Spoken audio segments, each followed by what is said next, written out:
Look, I'm going to be completely straightforward with you guys, and I'm just going to lay it all out flat. I think that all these DNA ancestry test kit things like Ancestry.com and 23andMe, I think that they are all absolutely, completely fucking retarded. But before I get into it, I have a little question to ask. And the question is, why is it so politically correct nowadays to get your fucking DNA tested? Like just over the last holiday season, you just saw a bunch of commercials for 23andMe and Ancestry. Okay, all these commercials promoting this stupid DNA test bullshit. And I'm literally thinking to myself, I'm like, wait a minute. I thought we were supposed to look past race. I thought that we're supposed to look past genetics. I thought we're not supposed to be obsessively obsessed with the color of our skin and our genetics. I thought that race realism is a scam and genetics don't mean anything and there's no IQ difference between any of the races. And despite all the politically correct propaganda telling us that we shouldn't be talking about race, we shouldn't even think about race, despite all that bullshit, Susan Wojcicki, the CEO of YouTube, her sister is the owner of 23andMe. Did you guys know that? Let me say that again.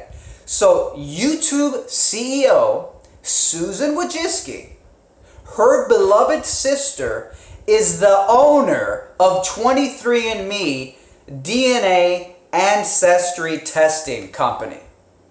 Now, Susan Wojcicki is always talking about the evils of racism and bigotry on her platform, right?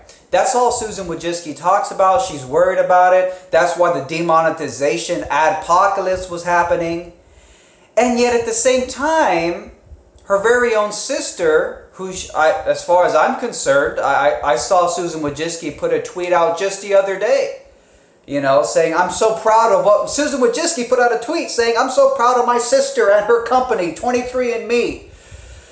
So that was weird. That was very strange. So wait a minute. If obsessing about race and obsessing about genetics and genetic this and genetic superiority is so bad that we have to have an adpocalypse demonetization crisis, then why is Susan Wojcicki, the CEO of YouTube, so proud of her sister's company, 23andMe? Susan Wojcicki's sister owns 23andMe. So I did find that weird. I find it weird that on one level, the politically correct paradigm, on one level, the politically correct, world that we live in is telling us racism is bad, don't talk about race, we're all equal, we're all exactly the same, don't talk about IQ differences, if you do any such thing, you're a racist. Yet at the very same time, during the last holiday season, I saw endless commercials, including YouTube ads, okay? On YouTube videos promoting Susan Wojcicki's sister's 23andMe, get your DNA test results. So wait a minute, aren't we supposed to look past race? Aren't we supposed to stop thinking about what our genetic background is? So that alone is just weird.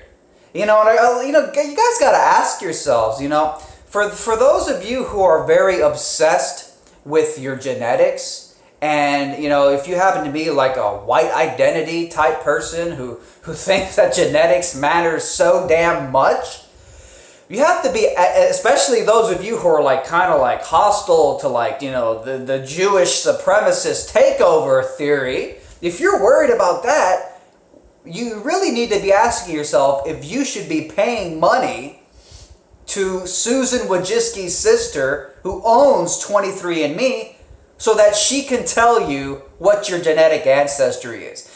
It seems to me that we should be trying to look past race, not shoving race consciousness down our throats.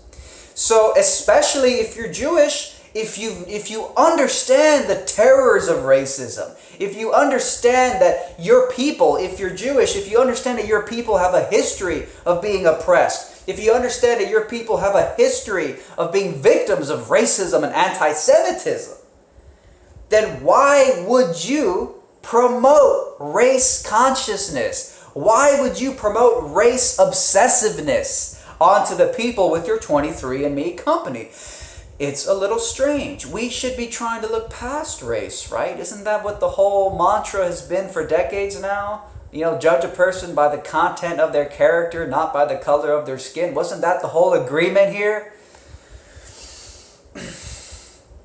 But for everybody who's tuning in, and thank you guys for tuning in. Look, there's another reason that I really do find these silly ass DNA testing things to be a bit skeptical.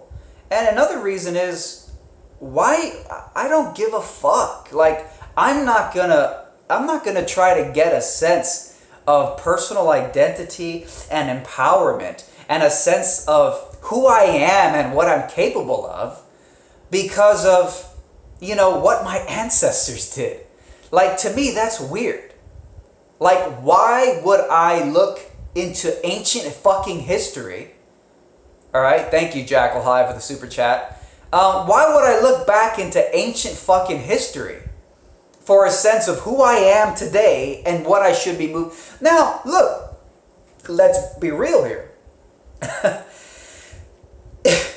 As far as 23andMe is concerned, which is owned by the sister of the YouTube CEO, Susan Wojcicki, as far as 23andMe is concerned, and Ancestry.com, as far as they're concerned, we should be obsessing about our race. We should be paying hundreds of dollars to get a DNA test so we can find out our genetics.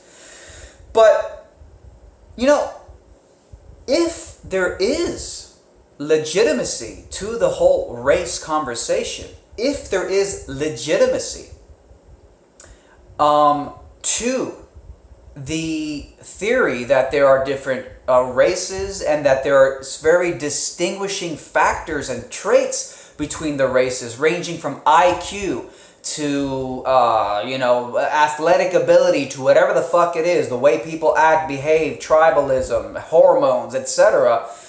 If it turns out that there is sort of a predestination in our genetics, if it turns out that who you came from has a direct genetic effect on who you're going to be. And again, this is a very race-conscious view of the world. All right?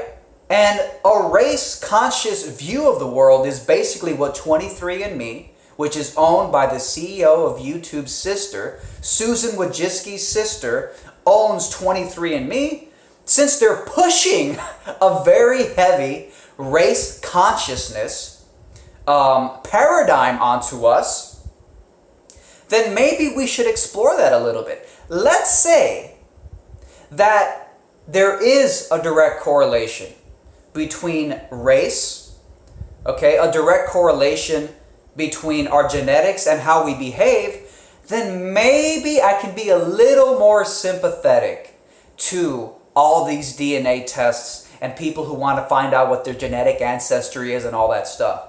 Maybe I have Viking heritage. Maybe I have Viking genetics or some shit. So maybe who I am today is going to be a direct consequence of my Viking ancestry. So maybe as I find myself sitting, because that's sort of the paradox. That's sort of the thing with genetics. It's like, technology has allowed us to travel. Thank you guys for all these super chats. You guys are great. I'll be looking at these super chats in a few minutes. I'll be looking at anybody's super chats. If you had any interesting comments or questions, I'll be reading them out loud. Thank you again. Where do we even begin? So hundreds of years ago, before we had technology, before we can just travel around the fucking planet and go anywhere, before we can just emigrate, get on a fucking plane and move to another continent, we were very much, human beings were very much limited to their local geographic environment. All right, we were very much, someone says the black man invented the pen. Okay. So if we were at one point very limited to our geographic environment, and if our genetics are shaped and sculpted in the chasm of our environment, for example, if you live in a colder climate, one of the big theories I hear that if you lived in a colder climate, you are more likely to, have to hunt for your food. You have to be more resourceful because there isn't an easy accessibility to foods in your environment. So you have to kind of be able to think long term. You have to figure out how to hunt animals. You have to find ways to store your food. You're not just eating mangoes that like fall from the fucking tree above your head. So that's one theory for potential IQ differences, right? But the thing is that nowadays, we're not limited to our local geographic environment. You can literally get on a fucking plane and move to another damn country in a heartbeat and, you're in a different place. So if all this race shit is true, if all this race realism, race research is true, then maybe there's some legitimacy to taking these DNA tests. Maybe there's some legitimacy to taking these sort of 23andMe tests and all that. I don't like the idea, but 23andMe, a big company, is pushing this propaganda onto me. All right, it's a big trend now. It's a super hip trend. It's so fucking hip right now. It's so damn trendy right now to take your DNA test. Everyone's doing it. Again, there were a bunch of commercials during the last holiday season. During around Christmas time, oh yeah, everybody come together, take your little DNA test. I mean, there were fucking ads on YouTube videos promoting 23andMe and all this bullshit. So it's a real thing. So if all this shit is true, despite being so politically incorrect at the same time, because we're not supposed to talk about race, guys. We're supposed to stop thinking about race. We're supposed to look past race, transcend race. We're all equal, guys. Oh, but, go sign up for 23andMe and go get a fucking test done to find out who your fucking racial ancestry is. Makes a lot of fucking sense. Actually, makes no sense. It's fucking weird. So again, Susan Wojcicki, the queen of demonetization, seemed to have no problem with her sister, who owns 23andMe, having ads running on YouTube promoting 23andMe and promoting getting your DNA test and promoting race consciousness, race obsession, which is fucking retarded because I thought we're not supposed to think about race. So, who knows? Maybe there is some validity to finding out your racial ancestry. Maybe there is some validity to finding out where you came from. The only way I could think of that is maybe I'm from the fucking land of the Vikings. Maybe I'm a fucking Viking at heart. And so living in this modern, environment, listening to fucking rap music, maybe there's an incompatibility problem there. Maybe if I grew up in a modern corporate American culture with rap music and all types of things that maybe I didn't like intuitively, maybe you can look into your ancestry, you can look into your DNA background, you can look into your 23andMe DNA test results and be like, oh, I came from the fucking land of the Vikings. And I don't like fucking, freaking rap music and shit, which according to, the recent Bruno Mars thing, now there's some race-obsessed, racist blacks on Twitter who now think that Bruno Mars is culturally appropriating black music. So apparently there's such a thing as black music, hip-hop, rap. So hey, it turns out that my ancestry goes back to the fucking Vikings, then I probably won't be intuitively and genetically interested in like hip-hop or black culture, if there is such a thing as black. I mean, black culture or black rap music or black music.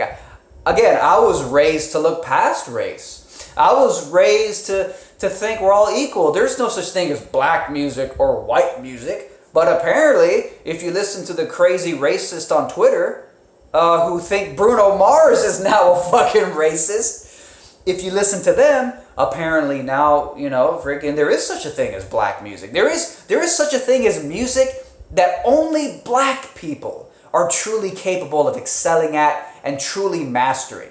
And that there's only a kind of music that only white people are capable of excelling at and mastering. So this is like the weird thing. It's weird. On one level, we're all equal and we're all supposed to be the same. But then you turn around and then Black Lives Matter is saying, yeah, we love being black and black is beautiful and black power.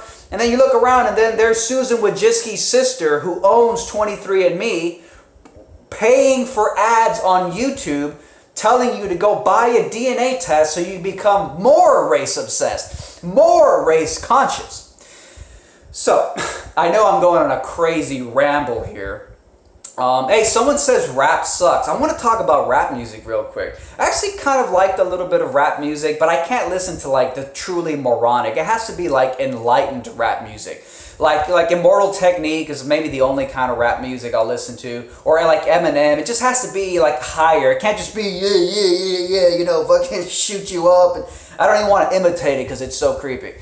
It has to be a certain type, but you know what I find interesting is that, with this whole Bruno Mars thing that was going down on Twitter the past few days, there's this one video where it's actually a group of black activists, a group of black activists, and they're talking about how Bruno Mars is a cultural vulture because he's not black, but Bruno Mars is still profiting off black music. And I was just like, I was sitting there, I was looking at this room full of race-obsessed blacks worried that Bruno Mars is stealing black music. And I'm like, so what is black music? I mean, what are they talking? So they mention hip-hop and they mention rap. And I'm like, why are you so proud of rap music? I mean, everybody can do a damn rap song. Anyone can make a rap song. Notice that that's the one type of music that everybody makes. Jake Paul, Logan Paul, fucking, I made a rap song a few fucking years ago. Like everybody, when they're fucking bored and they have a little tiny squirt of creativity, what's the first type of music they think of going to? Rap. In my opinion, rap is the easiest music to make. I mean, where is Logan Paul and Jake Paul? When are they going to come out with their fucking classical masterpiece? I'm waiting for Logan Paul and Jake Paul. Instead of releasing rap music, I'm waiting for them to release a symphony masterpiece. They're not going to do it because rap is fucking easy. Now, not all rap, but it's funny how people who aren't musically inclined, when they want to make a song, a lot of times they go and they do the rap song because it's easy, it's low budget. But again, the whole point of this was I personally think that DNA tests and all these ancestry test things, I think they're fucking retarded. I really think they're fucking retarded. I don't see the point in taking these DNA tests. I don't see the point in doing these ancestry tests. I was raised to look past race. I was raised that we shouldn't worry about where we came from and what our genetics are, right? That's what the Martin Luther King, motto was. But now we have all this stuff and they're just the establishment wants us to be obsessed with race. The establishment wants us to be thinking about race. The establishment wants us to be getting, 23andMe DNA tests. So if there's validity to all this race stuff and genetic shit, if there's validity to it, then maybe I should go take a DNA test. Maybe I should try to find out whether or not my Viking ancestors, what did they do? Maybe I should fucking bring my Viking ancestry into the modern world. That way I could, maybe live a life that's congruent with that. But I just think it's a kind of a weird form of collectivism. I think looking back on your genetic ancestry for a symptom about hang on, we have an interesting comment here. You are the only person who thinks about race. Yeah, I'm sure I'm the only person who thinks about race. There's facts about it. You'd find out that you're white and not Cuban. Your nationality is Cuban, but not your race. Yeah, I've been told that many times before, that Cuban is just a culture. It's not really a race. I mean, okay, I never denied that, so I don't know what you're trying to say there. But anyways, so yeah, I find it all interesting, and I really do think it's bullshit. I don't like the whole DNA, ancestry, obsessing over your genetics thing. Like, get over it. Like, stop thinking about where you came from. You know, it turns out my brother took a DNA test. Someone gave him a 23andMe DNA test bullshit for Christmas. Again, so you see that is pushed. My brother got one for Christmas, and he took the 23andMe test, and I don't remember. I think I'm mostly Spanish. The percentage breakdowns, again, obviously my brother and I are not exactly the same, but we had like it was like my brother's DNA results had like 10% British, like 40% Spanish, and a few other things. I don't think there was anything like explicitly African or anything like that. So apparently I'm a fucking Spaniard, and hey, I like that. That sounds fucking cool. I don't mind being a Spaniard. What's up, all you 150 fucking maniacs watching? Thank you guys for tuning in. You guys are awesome. But yeah, man, apparently it's Spaniard. But that was my brother's again, so I might have different. Maybe I'm 20% British and 35% Spanish. Who knows? So yeah. So yeah, I'm just a motherfucking Spaniard, bro. I'm just a fucking Spaniard. I don't even know. So yeah, man, let me check out the super chats real quick to see what's up here. Does this fucking YouTube live stream make it easy to see that you super chats? Or yeah, super chats. Super chats. Where are those super chats?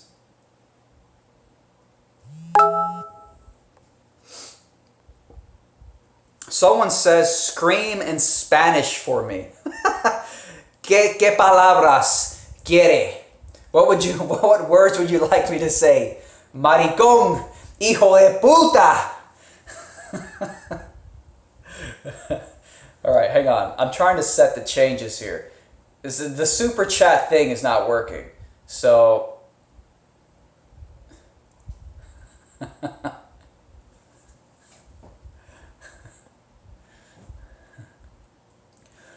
Oye, maricón, déjame decirte algo, maricón. ¿Tú eres un hijo de puta? Well, that's what's crazy is that Spanish, the Spanish-Cuban language tends to have sort of this throaty kind of,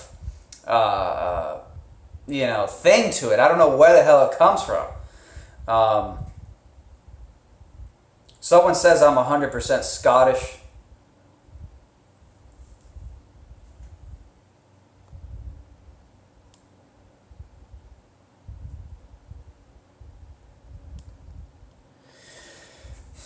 Anyways, guys, so I'm really sorry for the super chatters. YouTube doesn't let me really see the super chats, but yeah, I just want to say, guys, that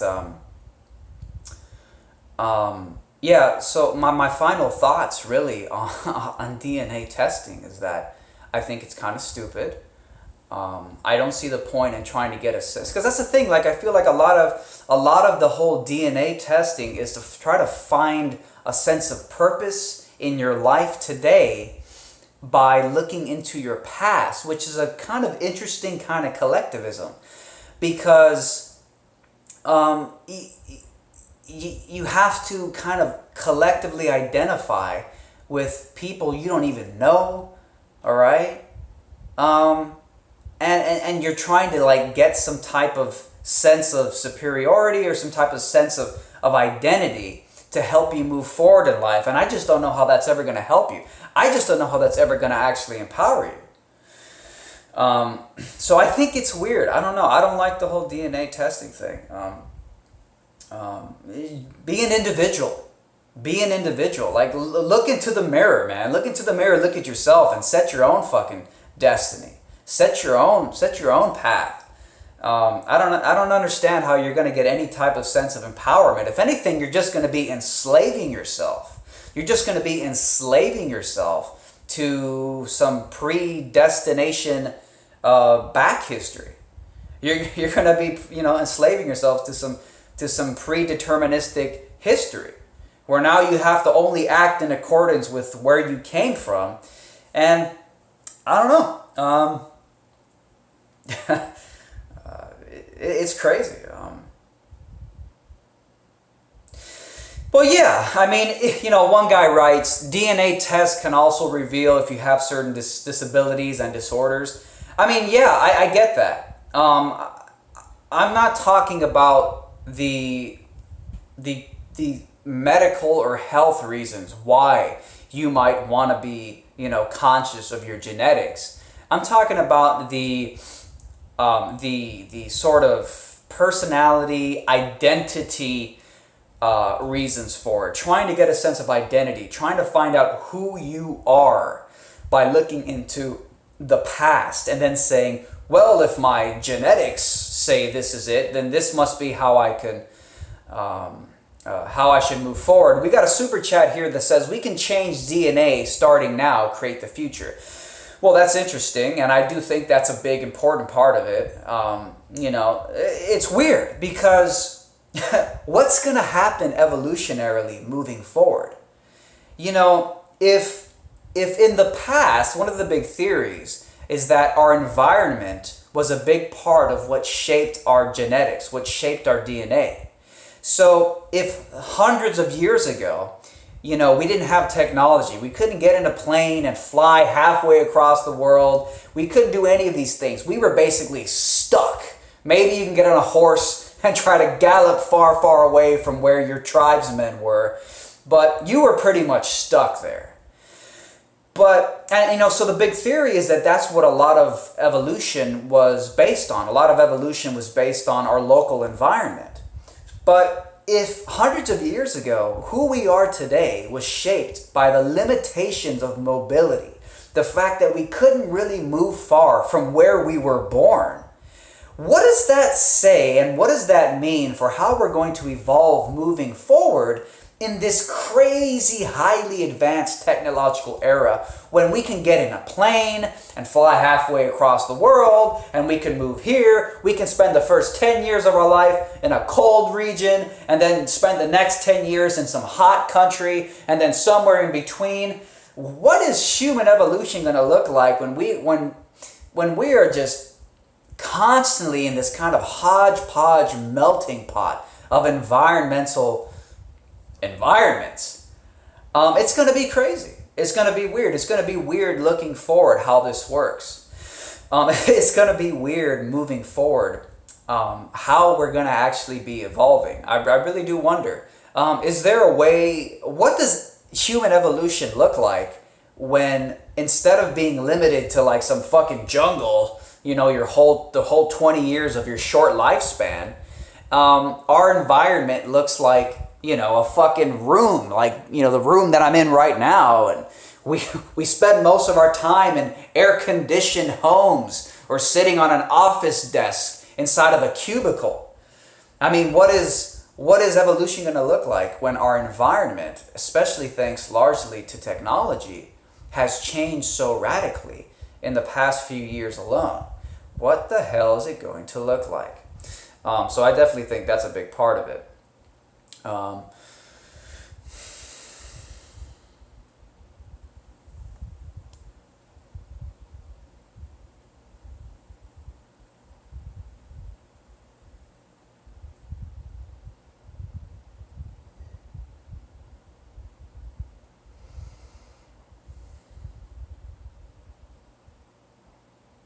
Sorry guys, just reading your chat, reading your stuff.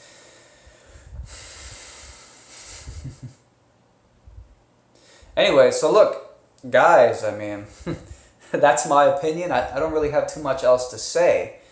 I just think that the whole DNA thing is the whole DNA testing is a weird kind of paradox where we're not supposed to think about race, but you know the CEO of YouTube, Susan Wojcicki, you know her sister owns the 23andMe DNA testing company, so they're pushing that down our throats. It's weird. It's almost like the elite don't want us to look past race anymore. That was the big mantra for like decades. You know, the Martin Luther King, let's not think about race bullshit. But now they just flipped it around and now they're pushing it back on us. Now we're supposed to be insanely racistly obsessed, which is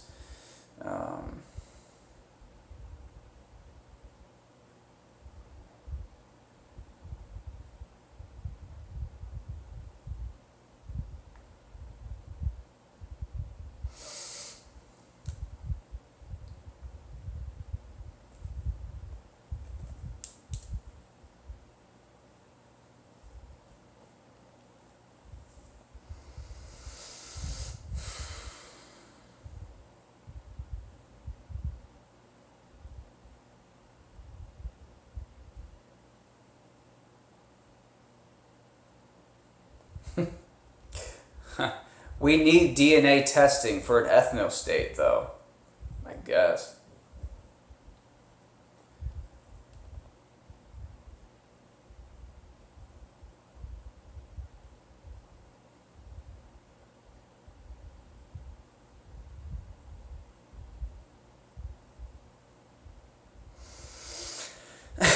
So, Caleb writes, everybody is not from Africa. Bullshit. I'm starting to wonder if that's bullshit, bro. I'm starting to wonder that bullshit. We all came from Africa. I'm starting to think that's complete horseshit. And you know, of course, that also means throwing the evolution theory out the window. But I do think the evolution theory it's a fucking religion. All right, like I'm not saying there's no credibility or validity to evolution, but I just think that people cling to it like it's the be all end all, and I'm just not so convinced. The out of food chef. I mean, your annoying spamming comments, dude. I might have to just fucking block you because stop spamming so stupidly. Jesus Christ. Someone says I look like a Jew. Any more interesting debates soon? Well, you know, I'll probably be covering that March for Our Lives propaganda protests that are happening worldwide. Okay. Well, Mr. Foodies, the chef, you have forced my hand. I now have to block you because you're just spamming the same comment over and over again. Actions. Put user... I can put you in timeout. I have 4 actions I can choose from. I can report you, I can remove you, I can put you in timeout, or I could hide you on this channel. All right, well, I'm going to have to put you in timeout just to see what that's like, because that sounds hilarious. So, you've been placed into timeout for being a bad boy. Everyone's like, put him in timeout, yeah. Yeah, we'll do that. All right, so we have the March for Our Lives coming up. Yeah, he's been bad. He's been really bad. We have the March for Our Lives. It's a march organized by the anti-gun establishment, the white liberal supremacist establishment. They have this big thing. It's called March for Our Lives. It's a whole propaganda thing that was created right after the Parkland school shooting. And they're a total anti-gun. And on March 24th, I think, the March for Our Lives, they're holding protests all across the country to protest guns. So I'm pretty sure there's going to be some happening locally around me. So I'll probably go there and I'll probably have some discussions with protesters and talk to them about why why wanting to ban guns is fucking completely a pointless, stupid deflection. Gun control is a pointless, stupid deflection. I mean, it's so dumb. Like this is, let me explain to you how stupid gun control is.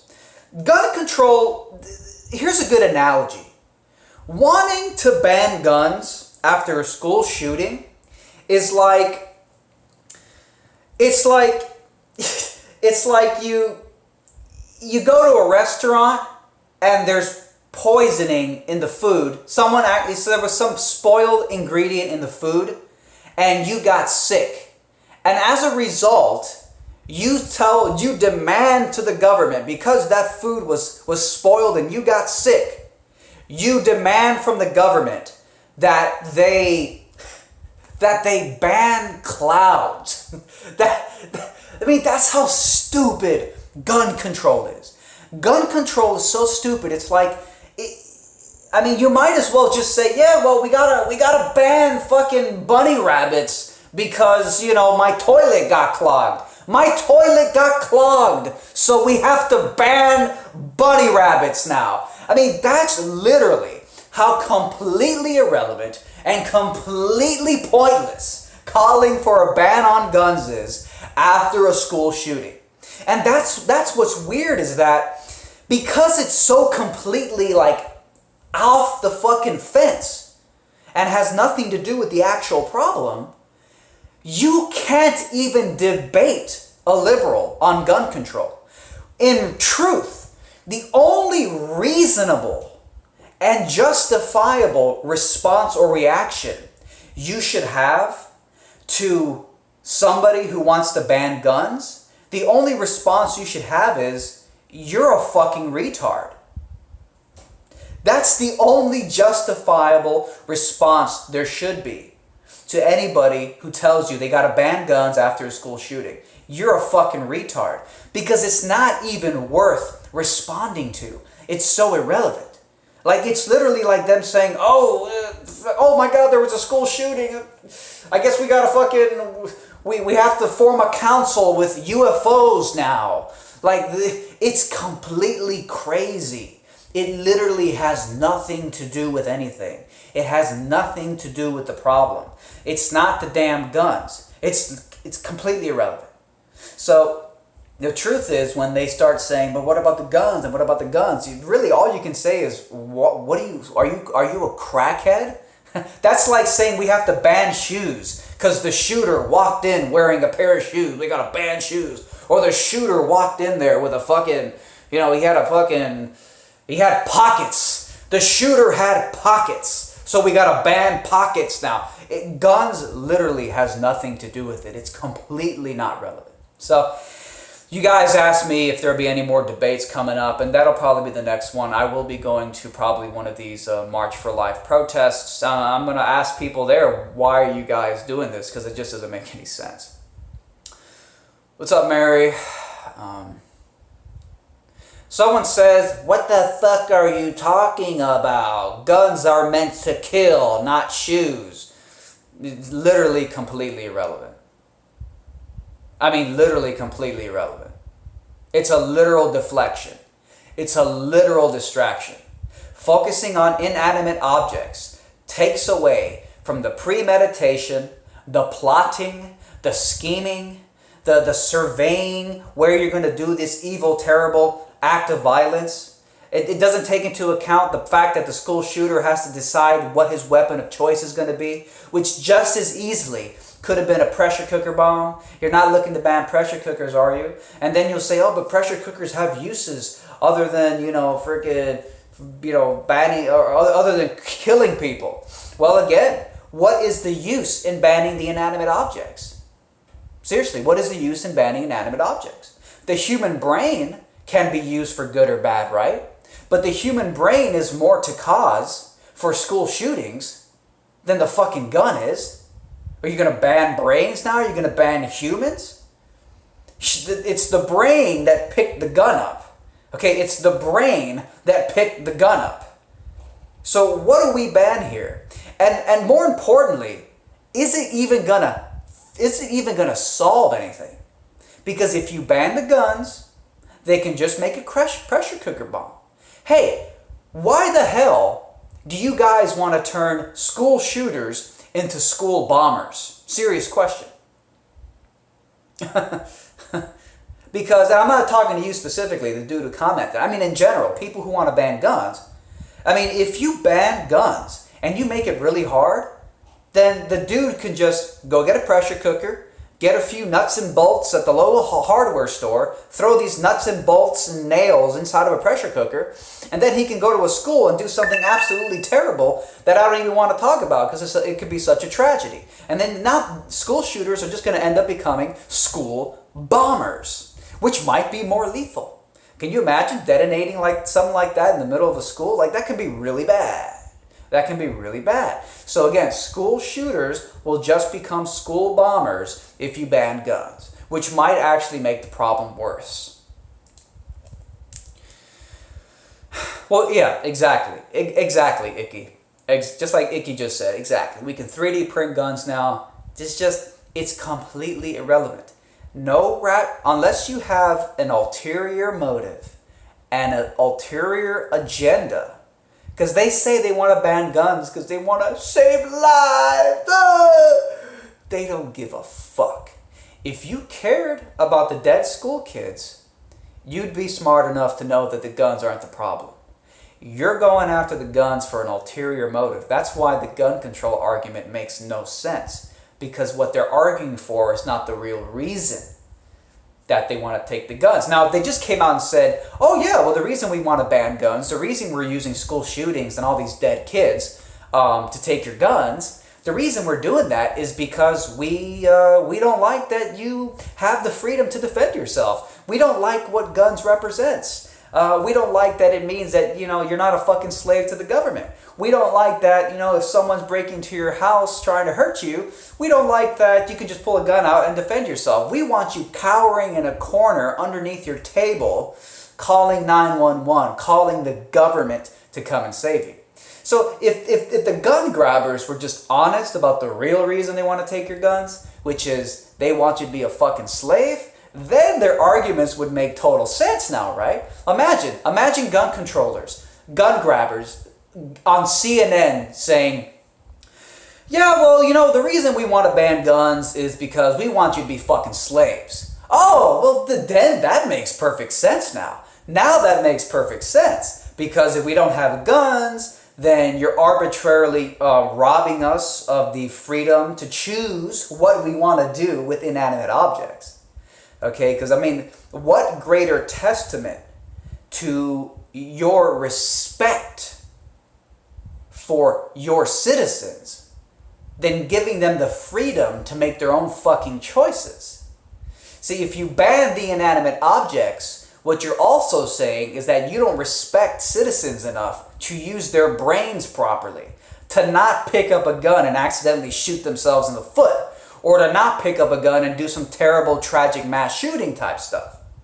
That's what you're really saying when you're saying that you don't want people to have guns. So again, the gun control argument would make perfect sense if gun grabbers were actually honest about the reasons they want to take your guns.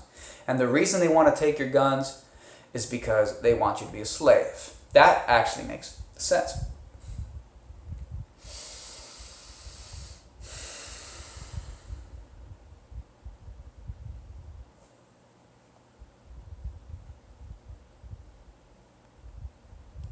Someone says, LOL. As I'm watching this, I'm getting an ad under the chat box from 23andMe. I bet you are, dude. Because, Susan Wojcicki and YouTube, they say that racist, extremist content on YouTube is why we had the adpocalypse and the demonetization. Yet for some reason, there's a bunch of ads on YouTube for 23andMe, which basically promotes and encourages people to be obsessive over their race, to be race conscious, race sensitive, race obsessed.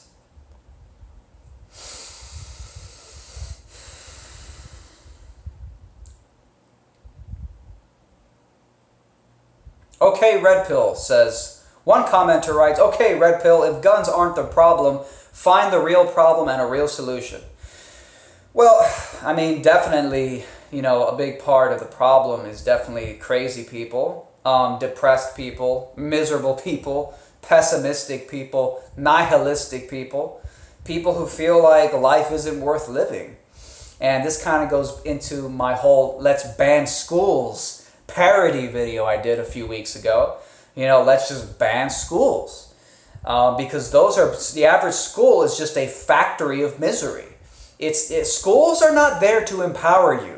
Schools are not there to make you empowered, happy people. Schools are there to kill your soul so you can become a good factory slave worker. Okay? Modern day schools are almost indistinguishable from schools 50, 60, 70, 80 years ago. It's still a fucking classroom where you sit down, you follow orders, you face forward, and you stare at some person at the front writing on a fucking chalkboard. All we did was replace the chalkboard with a dry erase board. That's been the advancement of the school system in the last 80 to 100 years. That's how much progress the school system has made. I mean, it's ridiculous. It's absolutely ridiculous. So the real facts, guys, is that modern schools, thank you Ghost Pumpkin for the $10 super chat. I think that's like your second super chat. I mean, you're killing it today. Thank you, sir. Yes, modern schools are a scam. Modern schools are a joke, and they're not good for you, and they're not good for children. I don't think I could ever, in good conscience, put my child in a public school. I just don't think I can do it. I think I would feel absolutely terrible if I did that. I would feel guilty. And I think most parents probably do feel guilty when they drop their kids off at a school, because most parents went to school and they knew how bad it was when they were young. So most parents, they know it's probably not the best place, but most parents don't have a choice. Most parents got to work 2 jobs just to pay the bills. So who's going to take care of little Johnny boy when both parents are out at work? You can't do it. So you got to have these glorified daycare centers, aka school, so you can dump your kids there. And what does the government do with these kids? The government does what the government wants to do. The government wants a bunch of enslaved, good, obedient citizens who pay their taxes. So of course government schools are going to train little children to be good, obedient followers of orders.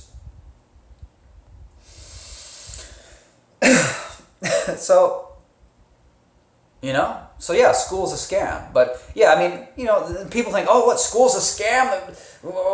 How are you going to teach your children anything? Well, I didn't say learning was a scam. I said school is a scam. Mainstream school is a scam.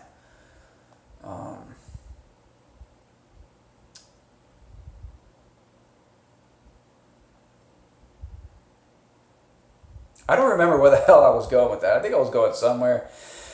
Oh yeah, somebody asked me, well, Red Pill, if you say guns aren't the problem, then what is the problem and what's the solution? Well, yeah, I do think that mental health is a big part of it.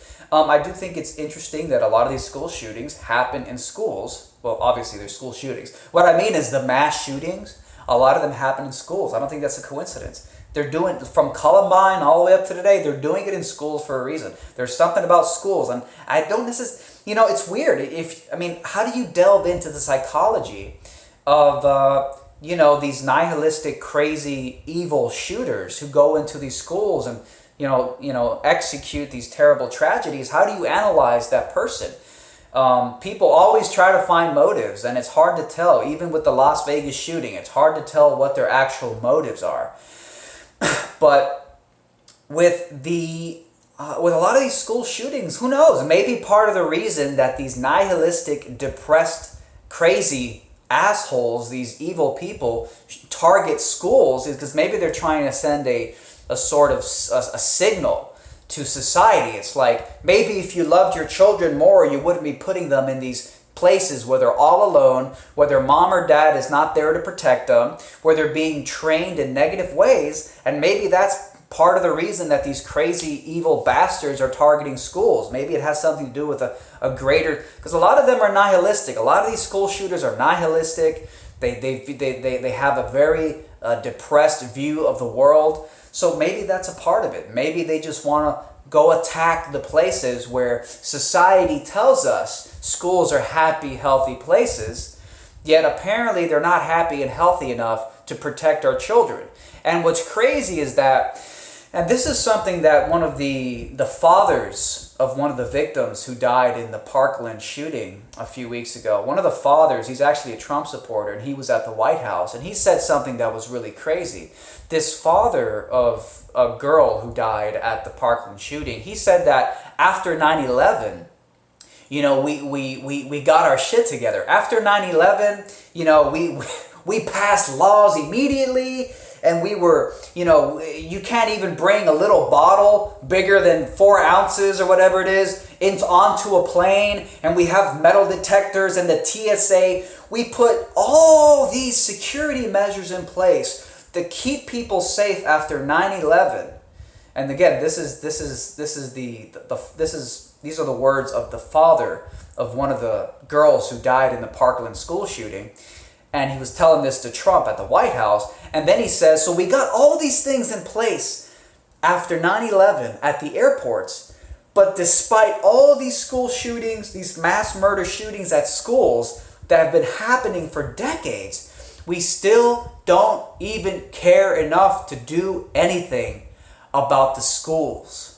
And he was baffled. This father of one of the slain Parkland students was baffled because why don't we actually do something truly comprehensive, some type of drastic measure? And he said not to focus on guns. This is a Trump supporter. He said, let's not even focus on guns. Okay, we didn't ban planes after 9/11. We just cracked down on security. So he was asking, why can't we do something about the schools? Why haven't we? And, you know, I wonder why. I really do wonder why. And I wonder, how much do we actually care about our kids? I need my damn cell phone charger because I'm running out of batteries. Hold up. Need my cell phone charger. I'm running out of batteries. This is a good live stream, so I don't want to end it short just because of battery. Just give me a second here while I recharge. So he was asking himself, why? Why don't we do anything at schools? And I was like, damn. And I started asking myself, I'm like, is it maybe because we don't really give a fuck about our kids? And you know, that wouldn't be too surprising because you don't have to care that much about your children to drop them off at these school prison factories every day. You know, I'm trying to think of a good answer for the father who lost his daughter at the Parkland shooting. And I think that one possible answer for why we didn't do anything after all these mass shootings, even though after 9/11 we did all these things to ensure proper security at the airport, maybe the reason we don't do anything at these schools is because maybe people don't fucking give a crap about their children. And that's crazy. Maybe some parents don't really care that much about their kids, man. You know, maybe you don't care enough, you know, you drop them off in these terrible prison factories called public schooling. We drop them off there. You know, they get conditioned and trained to be obedient slaves. They get conditioned and trained to become obedient slaves. It's not healthy. It's not very healthy. But the average parent will just drop their child off there. So it's weird. It's weird. And, you know, I'm sure a lot of parents don't know that there's a lot of damaging effects to dropping your kids off in one of these slavery indoctrination factories. But, yeah, I just think it's crazy. And I don't want to go down that route. You know, do parents really care about their children? I mean, it is true that a lot of parents, not all, but a lot of parents, they only have children because they're. I'm gonna ask a question for you guys, and it's a controversial question, but I want to know your guys' opinion. How many people do you think have children just because they're kind of in competition with other people? Like, I do get this feeling sometimes that some people do that. Like it might even be like sibling rivalry. Like your sister, you know, she's already got she already had 3 kids. Look at her. She's doing so well. She has 3 kids already. And then you're like, damn, my sister's already getting her life together, and she's already got 3 little members of her cult. She got 3 children already. So maybe you're like trying to impress because, hey, you wanna impress you want to make your parents proud, right? So a lot of people want to make their parents proud, and one great way to make your parents proud is to have children, because a lot of parents, they want to get a sense of purpose when they grow old by having grandchildren.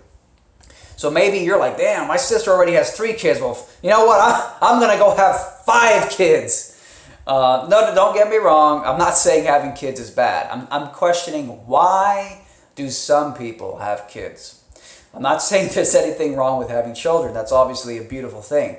The question is, why are some people having kids? Are you having kids because you want to bring somebody into this world and you want to make them the most empowered and happy as you possibly can? Or are you bringing kids into this world for the wrong reasons? And I think some wrong reasons include like a sibling rivalry, like you want to have kids before your sibling does because that'll make your parents proud, and you want to feel like you've outcompeted them. Another reason some parents have children is because it gives them a sense of purpose. This is a big one. I mean, you're 25, 26, 27 years old, maybe you're married, and you're like, damn, what the hell's the point of my life? Like, okay, I've watched a lot of movies, I've been to Disneyland, I've fucking traveled to Egypt, I have a job, and after a while you start sitting there and you're like, why the hell am I here? What's the purpose of my life? And I do think that for some people, sometimes they're like, let's have kids. I got nothing else to do with my time. Let's have kids. So I do think sometimes, the decision to become a parent is based on sort of internal insecurity reasons. It's internal insecurity reasons. And that's problematic because when you have a kid, let's say you have a kid because you're bored and you feel like you lack a sense of purpose in your life and you need something to fill that void. If that's the reason you're having a child, then what's going to happen when that child leaves the nest in 18 years when it grows up? And I do think that if you had a kid because you were trying to fill some void of like fucking existential anxiety in your life, and you just fill that void up with having a kid, and you hope that that kid is just going to occupy your mind and get your mind off that existential angst for 18 years, and then what happens when the kid leaves the nest? I think some parents, they subliminally, subconsciously, they might want to sabotage their child's progress and empowerment. They might want to clip the wings off their child so it never flies away and leaves the nest. So, yeah, man, I think it's a problem, man. I think it's an issue. And going back into the whole question about school and that father of the Parkland girl, the Parkland student who got killed, and he was asking, why haven't we done anything to protect students in schools the way we've done so much to protect people at airports after 9/11? And the question is, do people really love their children? Do people really want what's best for their children? I would argue that if you really want what's best for your children, you don't put them in a school environment that trains them to be disempowered. Now, I'm not going to say every public school is like that. There's probably public schools where there's a really healthy environment, where the principal is great and the teachers are great, and they really want to do their best to really empower and make kids just feel like it's a happy, welcoming, and empowering environment. But I do think on average, the average public school is a terrible prison of indoctrination and destruction to the human soul. So why is it? Why do we allow this? Why do we allow these things to happen? Why do we allow these double standards to exist? Why is airport security a top priority, but we totally neglect schools? What if this radical crazy idea that maybe not every parent has what's in the best interest of their children? It's weird. Well, yeah, somebody writes, do they care more about themselves than they do for their children? Yeah, I mean, some people probably absolutely do care more about themselves and, the needs of their children. I'm absolutely sure that's, probably the case for some. But it's not the case for everybody. So it depends on a case-by-case basis. But yeah, man, that's what we're dealing with. That's what we're dealing with. So, we hope that's not the case. But Luke Reed, dog, Luke Reed, why are you shitting on my super chats, dude? Stop shitting on my super chats, bro. Like, I know that you're probably still butthurt that, I make arguments for veganism, and you love gagging on sausages, and you're such a proud sausage gaggler. I get it, but don't hate on my super chats, bro.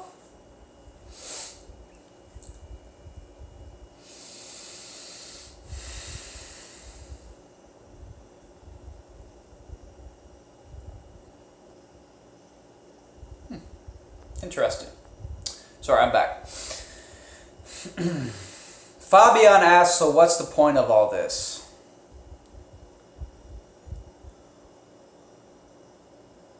Someone says, let's talk about how selfish women are and that they have never sacrificed anything for society. I mean, they probably sacrificed, like, the flatness of their tummies and the fucking, the tightness of their vaginas to give birth to every man on the planet. I don't think it's that black and white. We can talk about that if you want, but I don't know if it's as black and white as if all women are evil and men are the true victims here.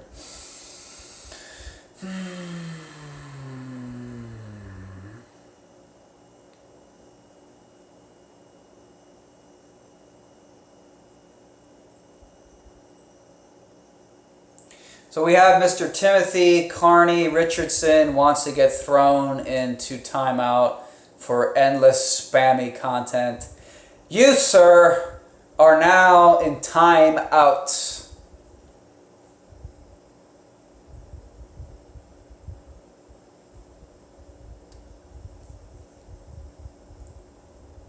Luke, where'd you go, Luke? Come on, man, where'd you go?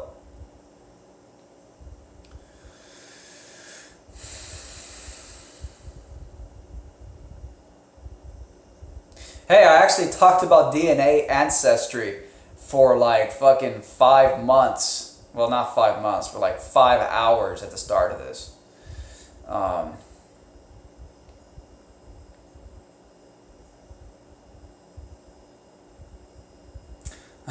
Luke says, I said good attempt at hustle. Okay. I mean, if you say so. Hey, Chris, did you watch the new Conor McGregor BK commercial? Yes. I saw the new Conor McGregor Burger King commercial, and it is absolutely cringe-worthy. Holy shit.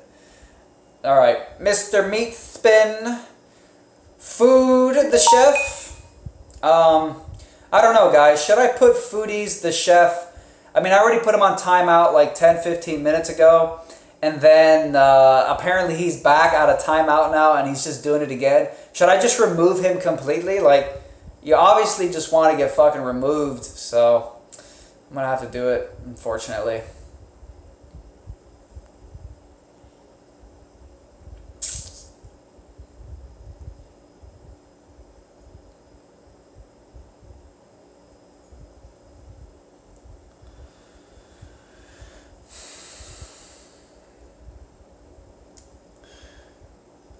The same dude who said women are very greedy earlier, he writes, think about the men who stormed the beaches of Normandy.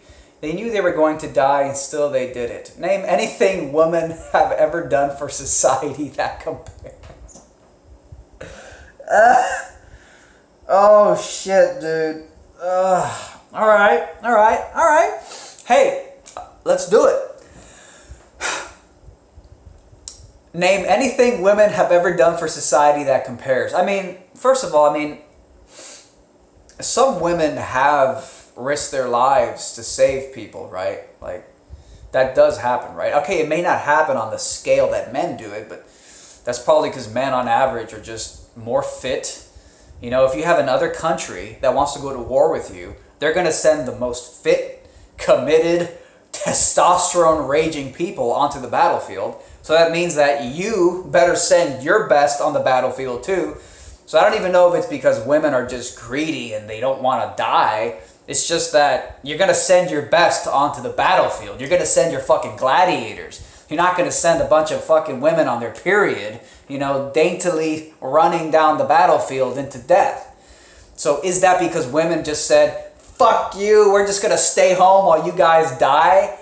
I mean, I don't know if that's why they did it. I don't think that's why they did it. Let me keep looking up though, just to make sure you didn't write anything else. I didn't want to miss out. All right, man. Food is the chef. You have been removed.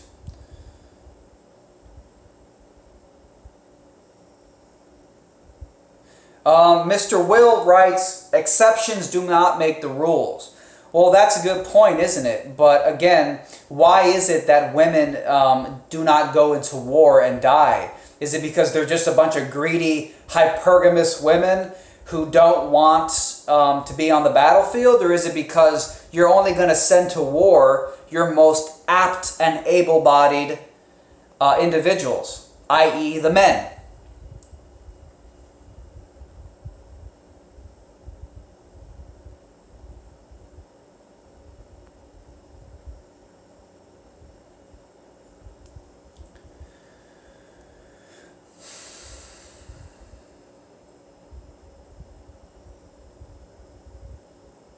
Sorry, I just want to make sure I didn't miss any comment from you.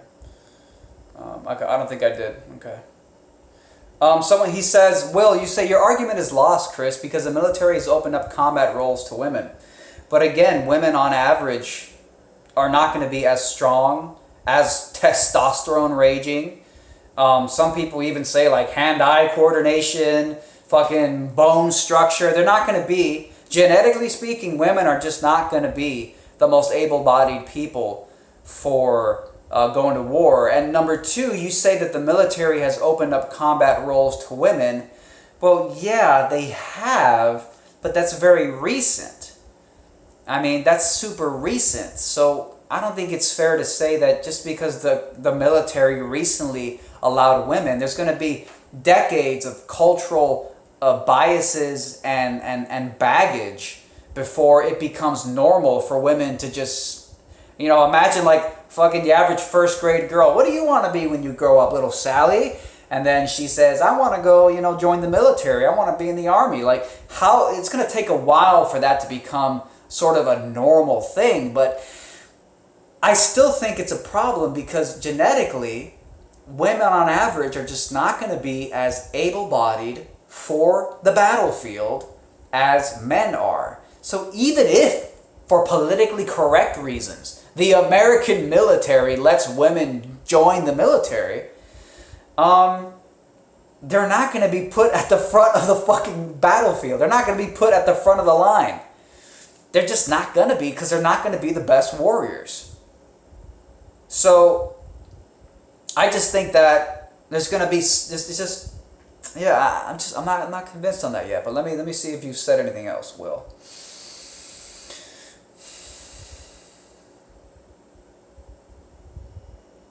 Someone writes, do women love men, or do they just date/marry men to advance their life, i.e. finances, protection, penis, or anything else they receive? Well, I mean, you know, you could probably ask the question about men too. Do men love women, or do men just like fucking a hot bitch and then, you know, fucking one night stand, bang, and then find the next hot piece of meat they can stick their dick in?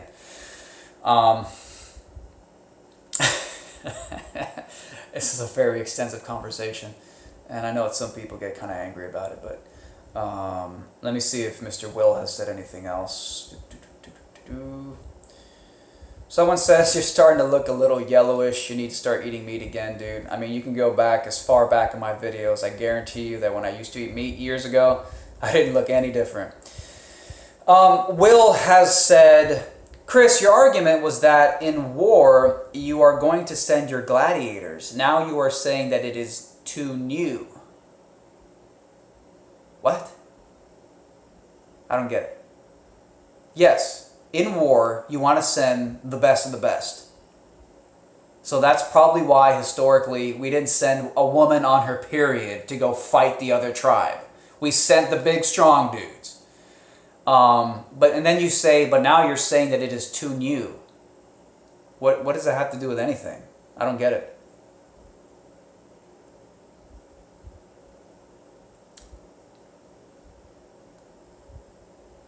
Trying to see if Will said anything else here. Steve Basham writes with a fantastic super chat. Thank you, bro. Men/women are complements, though some men have feminine essence, gay men, and some women have masculine essence, lesbians. Attraction needs polarity. Yeah, I completely agree with you on that, Stephen. Totally. Opposites attract, right? That's what they say. Blue pill philosophy. Mr. Luke Reed. I can't believe you just donated to the enemy, Luke. 3 pounds to the enemy vegan. I'm just joking, Luke. Thank you, man. I appreciate that. Will says, now you are saying that women on the battlefield are too new.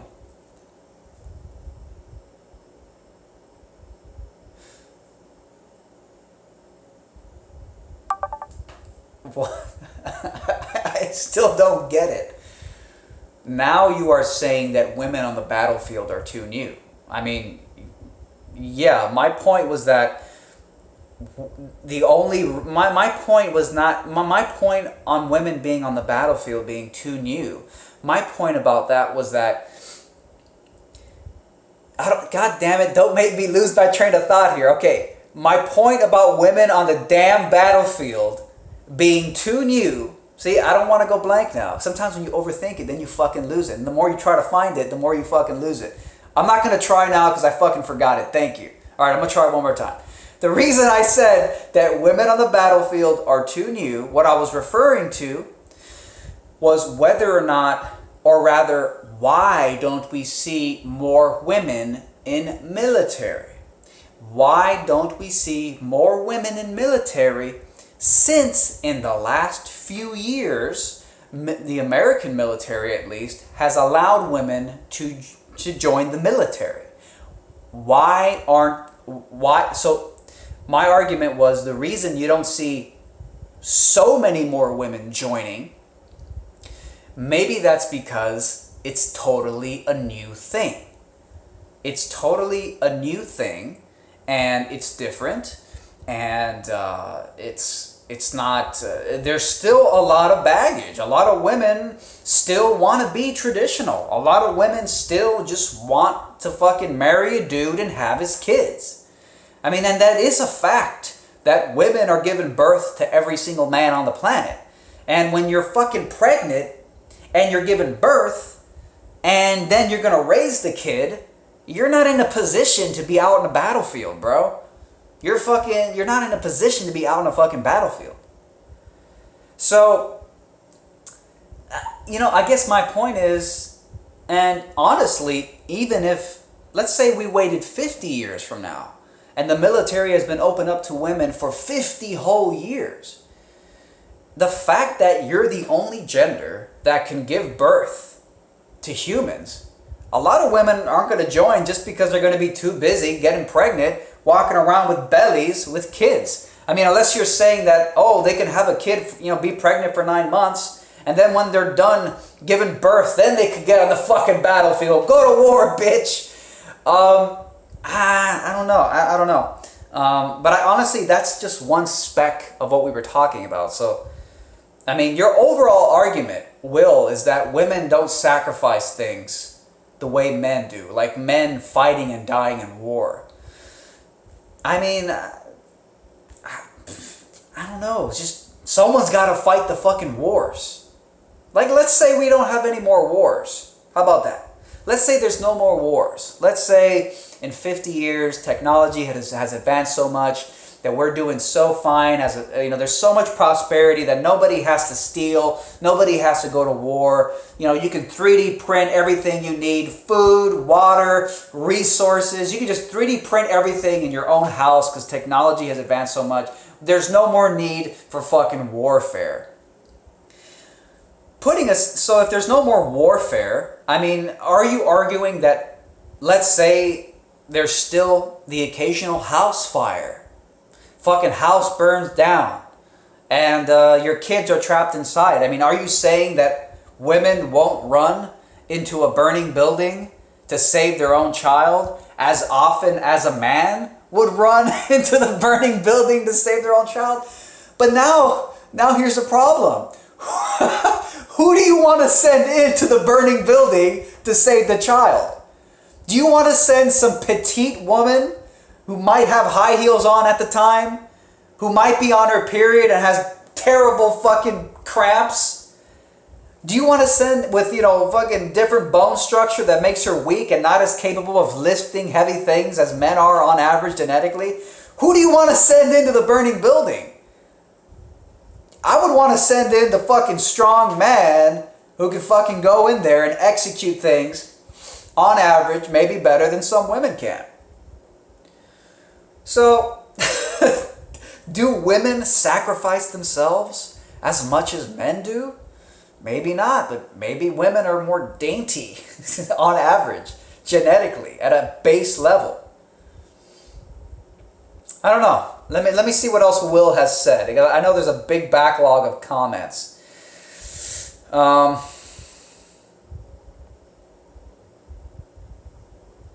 Luke Reed hooking it up with another 5 pounds. Thanks, bro.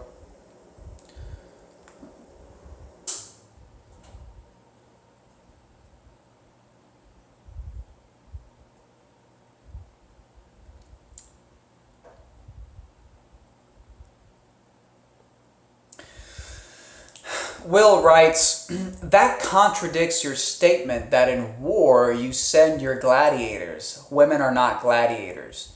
How does that contradict my statement? If anything, that's the point. You're going to send your gladiators. And if women are not gladiators, then that's why you don't send them. And if that's why you don't send women into war, then why do you think women aren't the ones dying on the battlefield of Normandy the way you originally argued? I don't get it. I'm going to see what else you've commented here.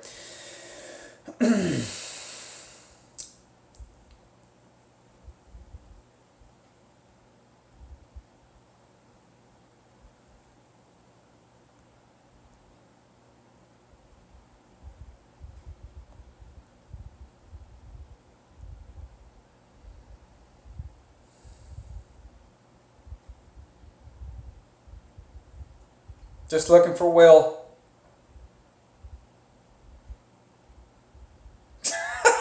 The only advantage that a vegan has in the military is that they are more green and blend well into the jungle environment. Holy shit. Oh man. Sorry, Will, just looking for your latest comments here. Oh my gosh, we have so many comments.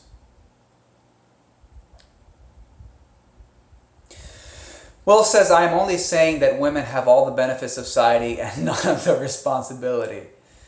Yeah, this is just where I just disagree on a fundamental level. I just don't think that women have it so easy and men have it so bad.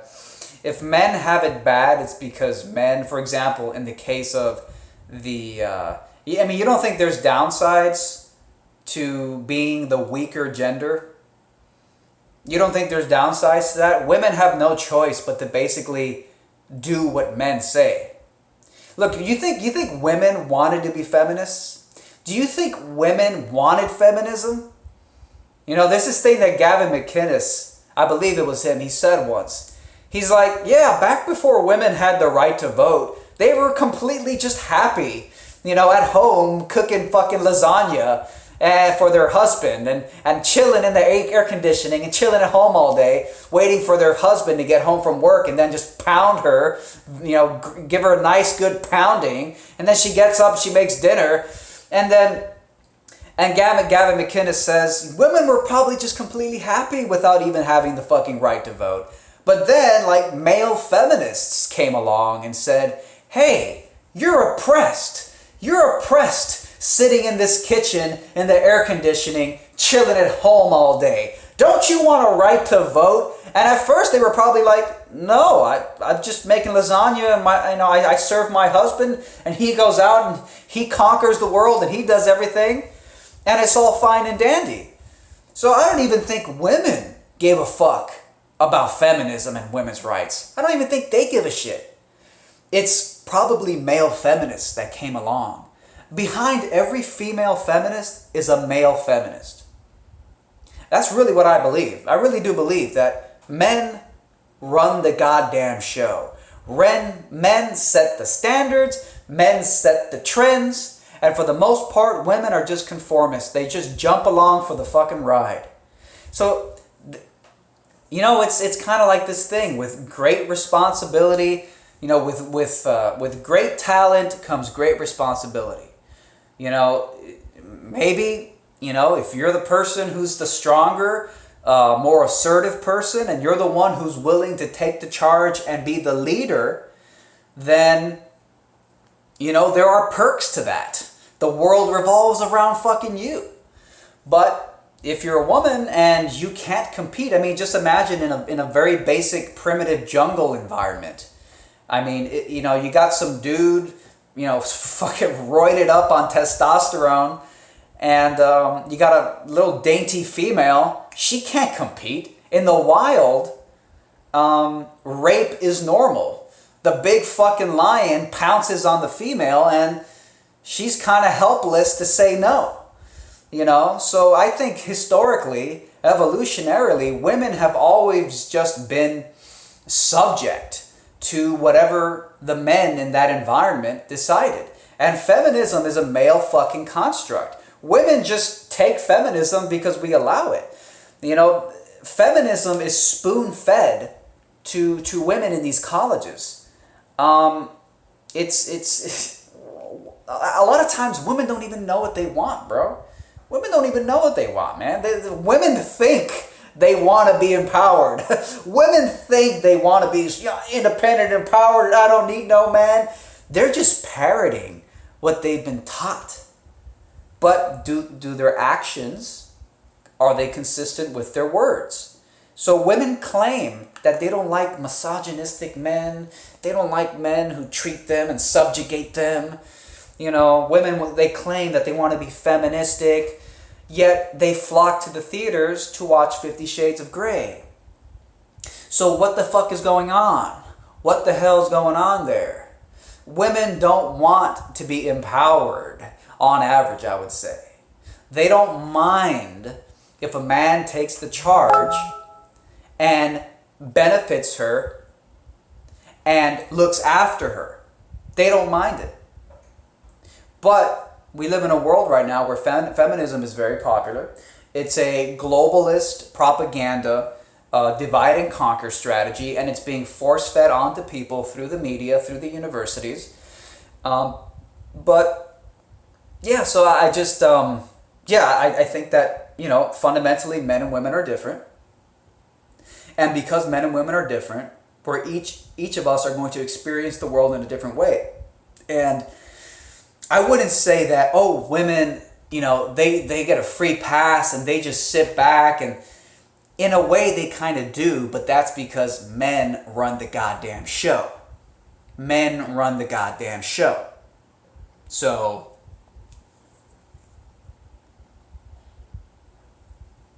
why do women hate being rejected? Well, that's a good question. I do think that for some women, they really don't know how to handle rejection very well. And that's probably because in the modern dating game, and this is something, and everybody knows this, it's everybody's seen it, it's just common knowledge. In the modern dating game,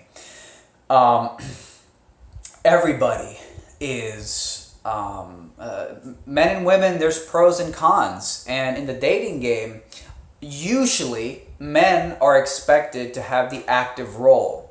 Men are expected to be the initiators. Men are expected to be the ones who break the ice and approach the woman first. For example, Tinder. I've been experimenting with Tinder lately. Tinder's hilarious. And one of the funniest things I've noticed about Tinder is that even on fucking Tinder, these girls want you, the man, to start the conversation. Like a lot of times I'll match with somebody, with a female on Tinder, we'll match. And, you know, I won't bother sending any message to her for like a few days. And then I'll notice that it can go a week or more. And the woman never breaks the ice. Rarely, maybe happen a few times. For the most part, these women on Tinder they always wait for the man to break the ice. They wait for the man to start the conversation. So even in a modern age with a modern app and modern technology and totally different, social dynamics, even with all of that, they still want the guy to be the initiator. They still want the guy to take the initiative. So let me just make sure that Will didn't say anything else, because he was making some interesting points, and I do want to refute them. Well, sorry, a friend of mine just sent me a private message.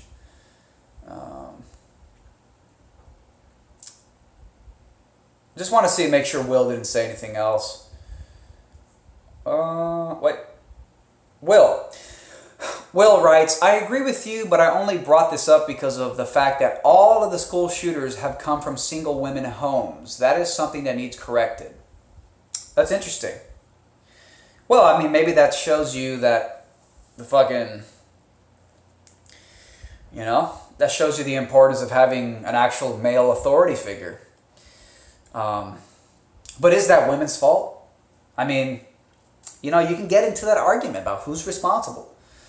Some people would say, oh, it's women's fault because they shouldn't be going around having children with crappy men. If women just knew how to pick the right men, this is what some people would tell you, then maybe, we wouldn't have this single mother epidemic. It's a tough one. It's a good question. It's a tough question.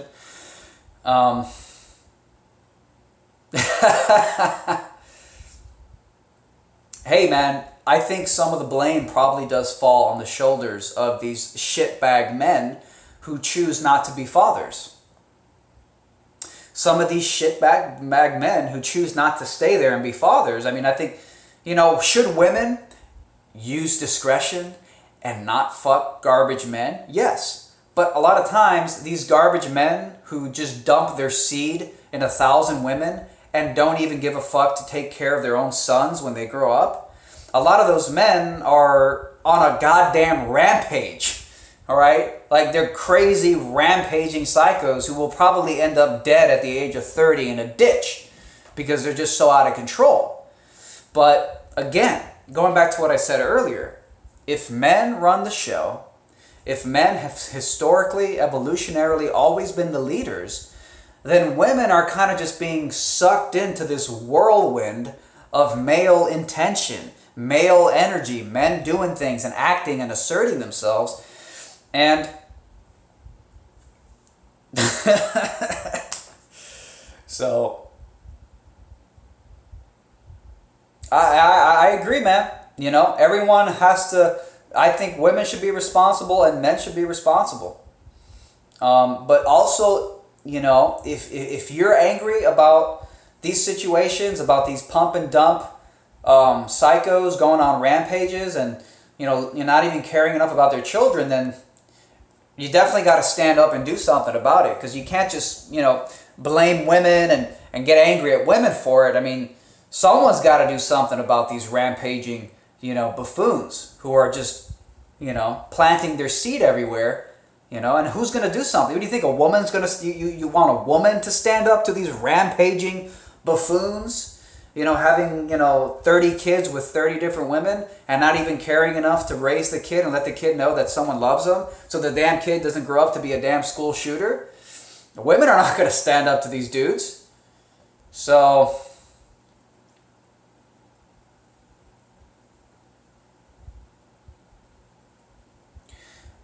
we have some weird moron here making weird like threats or something. Like, yeah, don't be making school threats here, dude. Like, that's weird. Yeah, I mean, I'm sure that's a joke, but don't fucking do that, dude. That's not a joke.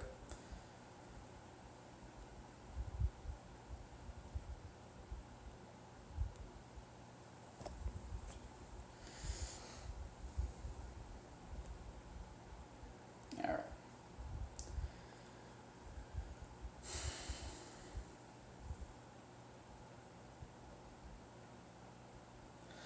Will says, come on, Chris. If women were chastised, is that what you meant to say? Chastised? If women were chaste, there would not be pump and dumps. I'm going to assume you meant chastised. Come on, Chris. If women were chastised, there would not be pump and dumps. I mean, what? Yeah, sorry, dude. I'm not trying to be an asshole or anything, but I just didn't get that. Maybe if you can rephrase. Chaste. Oh, okay. Will says chaste means they did not fuck around. Okay. They did not fuck around. So, going back to your previous comment. Come on, Chris. If women were...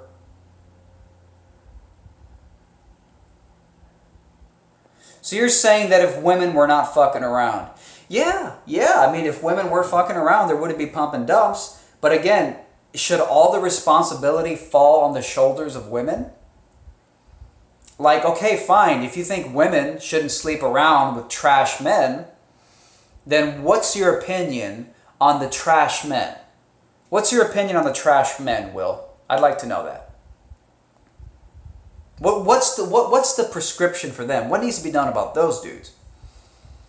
Because personally, some big roided up, crazy unhinged dude who's probably going to end up dead in a ditch at the age of 30 is going around on rampages, gets up in a girl's face and says, "Spread your legs, bitch, you're mine." I mean, some dainty little woman, bro.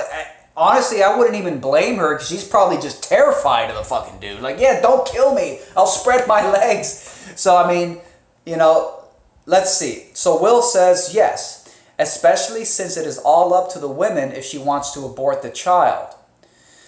So you're saying, okay, but Will, are you saying that all the responsibility falls on the shoulders of the woman? Do you place any blame on the crazy dude?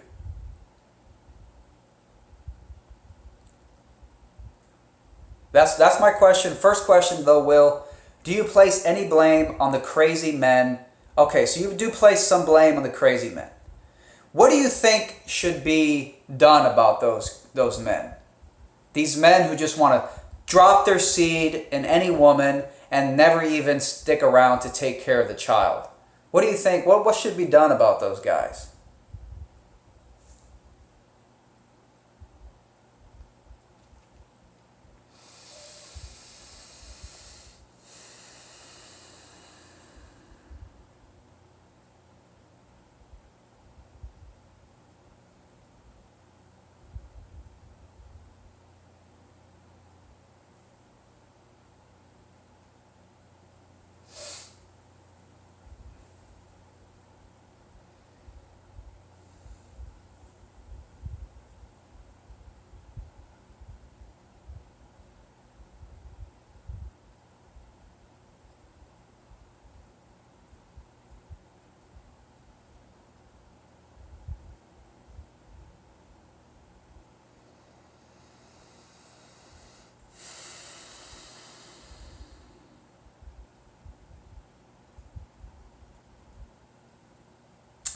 Are you there, Will?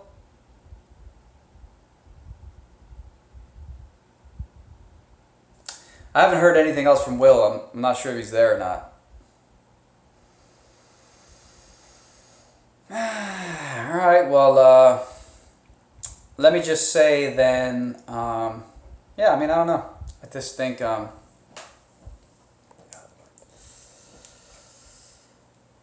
Will says, yes, he posted. Where'd you post, though? I didn't see your post, bro.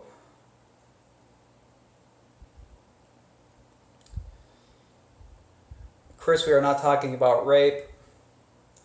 Yes, especially since it is all up to women if she wants to abort the child. Look, I agree that I think that the whole abortion thing is a bit of an issue. I think that is a bit of a contradiction there. Mainly because all of the personal responsibility is on the woman to choose what happens with the child. I mean, it's funny.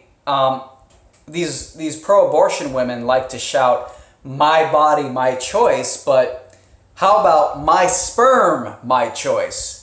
Like, that baby wouldn't be in there if it wasn't for the masculine energy of that sperm cell that implanted itself into you.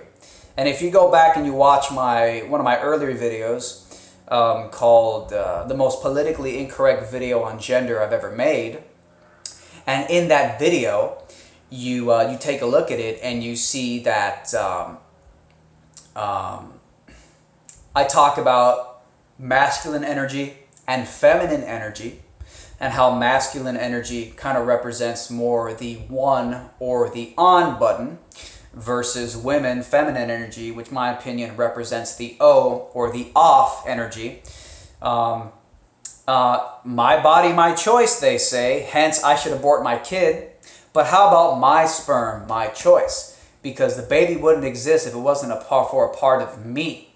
And let's not also forget that even going back to the fucking 70s, all right, when we had the Roe v. Wade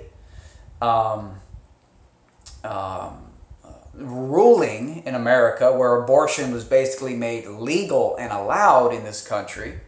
I mean, back then, 4 decades ago, in the 1970s, men were still the primary breadwinners. Men were still the ones who provided all the money, who provided all the resources, who went out into the world and worked hard and competed viciously in the workplace just to bring some bread home for their woman.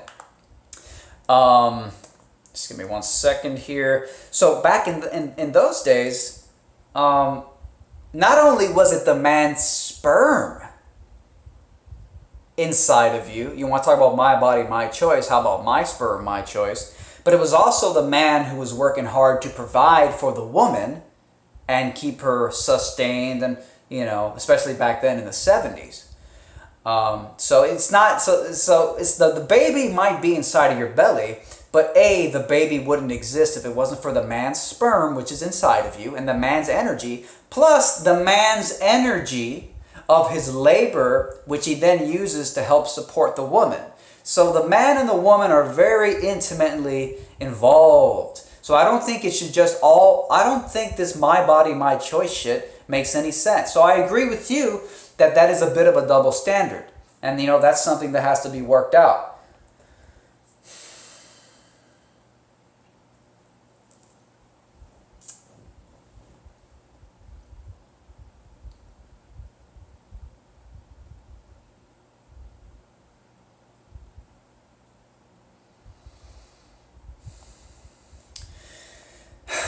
Somebody writes, the woman's body creates your eyes, your hair, your nose, your muscles, your bones. You only give the seed.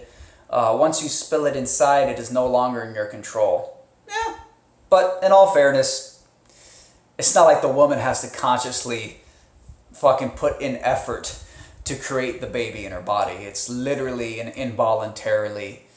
It's as easy as taking a crap. It takes no effort, takes no intelligence. Okay, it takes a form of biological intelligence, but she doesn't have to do anything to create the baby. I mean, again, it's a beautiful and an incredible process and capacity that women have, but it doesn't take that much work. Now, yes, I mean, once the baby is, I mean, carrying around a baby in your belly, you know, that I mean, it's just a mental, just mentally dealing with that reality is crazy. To me, anyways. I'm just an outsider. I'm not a woman, obviously. So, yeah, I think that as involuntary as becoming pregnant and creating a child is, I can't believe I've almost been here for 2 fucking hours. Holy shit. Damn. As involuntary as giving birth to a baby is, it still is a pretty crazy process. And then you gotta push the baby out of you, which is crazy. So, yeah, whatever.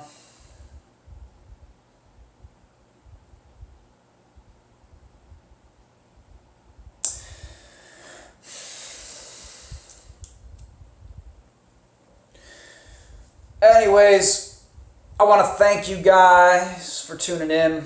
I want to thank all of these super chatters for their contributions today. I don't know who Sam Hyde is.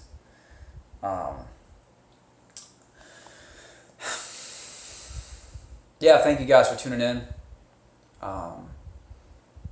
Yes, Icky, thank you.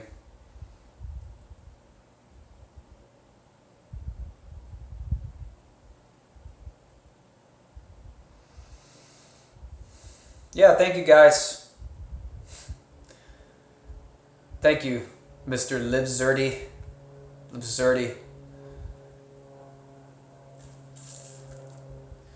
Take care, guys. Enjoy your Saturday. Will, thank you for the questions. Good back and forth. Okay, guys. Talk to you guys later. Peace out.